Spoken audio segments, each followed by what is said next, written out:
Tala Fou le video Samoa.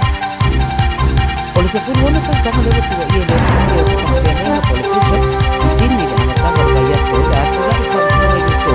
mai e pisa upanuka ana po le tani ta upolo o a fiai au whatau turia. O le whamtalanga rea me le komisina o leo Karen Webb na whaeroa i le komisina o le ali i talawa ua moria i morianga o le whaatupu whaalamelave. Wata ua foi le komisina o le whataua ina o le talawau le nei pe ama le iwa 10 minute le umi na whaimalanga atua i le no fuanga na whaia i le sauninga mai lo lato whale. Na whaelo foi le komisina o lo iailo na popolenga i le tero le mau whamtalanga le sao ua whaasoa solo i lunga o le social media e paula na whamtalanga o lo oanga i atu le roi whamautu o lo saunga le mu le community. O siali se kulati le na umolo na soifua le whaalablave i Bondi Junction i le whaunga le Vastaruai o le a whato wha i o na ainga mawo le vai asapou i o na toe sauninga. Ta wale 9 News of Rasta here e tolu suru tausanga na suru whai mai Ausetalia le tausanga taruai ma sora ese mai malona tunu o Pakistan ma ola na nganwenga skulati ma whai nganwenga ai. O le whatinonga fo i leo o na tiute le sto na i taruai na whaori mai iai leli o Joel Couchy ma o le asa ruasfuru no APR wa fuafu e whai ai si o na ainga mana na community e whai ai lo na toe sauninga i le Ahmadiyya Muslim community i Sini. O le sawa whaaturanga ina mo le uia o se tasi o motorway au pito pisi i Sini o le atu i lunga i le whai unga le Vasanei pe o na ta ue le ripoti. O le sawa i le West Connects o le asitia mai le baluspuru i le 20 kilomita le itula i tunnels i Sini ma le awala le sau mai le Mao Homebush ma Beverly Hills ai o le ale ai se swinga o le sawa i le Rosal Interchange. Whai mai le transport for New South Wales wa mai ona whataita ia le awala i Siaki ma wa taunu i se tūlanga le lei ma le awhisosoani fo i nei le vape o wheo inga i le whai tū. Pai loa le transport o lātou e whalongolongo lava le community ma o lātou mana onga ma a whai o le sawa le isi mana onga o tatau na whetuna ai i o lea lao le a whai a fo i se whatatau i lea tūlanga. O le a whisuia i lava le sawa e fuanga ai i whewa inga tā vale.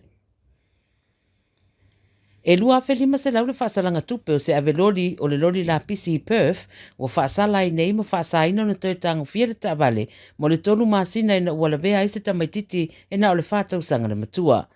Whai mai ripote le 9 News wa whaelore le fia o le tamau le tamaititi ina fia i le whalablave i le rewhetawi o le whaasalanga whamai aia e umia i le temina tau fia isi o nā tari i le wharamai o no manuanga mai le nei whalablave na i lo le whaasalanga o tu inane. E o mai le temine i lo whaua pēr tong whitinga o le tamaititi o Jackson Fogarty, whamai li poti nā ngā iana i lana skuta i Deanmore Road i a November, tausanga na tene i ala vea i le lori la pisi lea whaafoe atu e David Ross Williams, le ana tau tino i le aveta avale whaatamala. Ta ua li poti wa sauni nei le tamao Jackson e ave le tūranga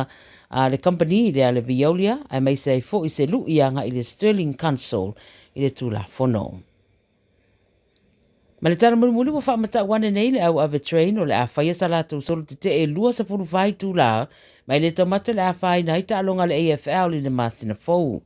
Lo whaabo pera mata upre nei te tongi, ma le uni au whiei tangata whai ngā ruenga mai trains o trams ma pasi le RTBU, o lātou whai roa le a fōwhanga le a whai le solua o le Masina o me.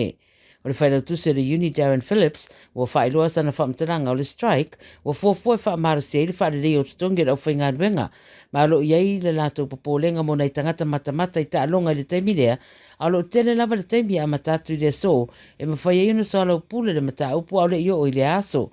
E lua sa puru pasene le si tanga o le whaatangisia le uni e te tauna si iti ai tutongi i te tonu o le whātou sanga. Whai mai le company le KDA, le e umia trains, mai se au nanga, wa le fia le fuafuanga o whaelo atu le uni, ma le a whaua peo na whaatara noa le mata upu. E le o ta ua mai se whamtaranga le whainga malo le stete i le mata upu le nei. Ia o tala nana beiti o sa momo le nei aso whareile, manuia tele le whai ungo le vai aso wha soifoia.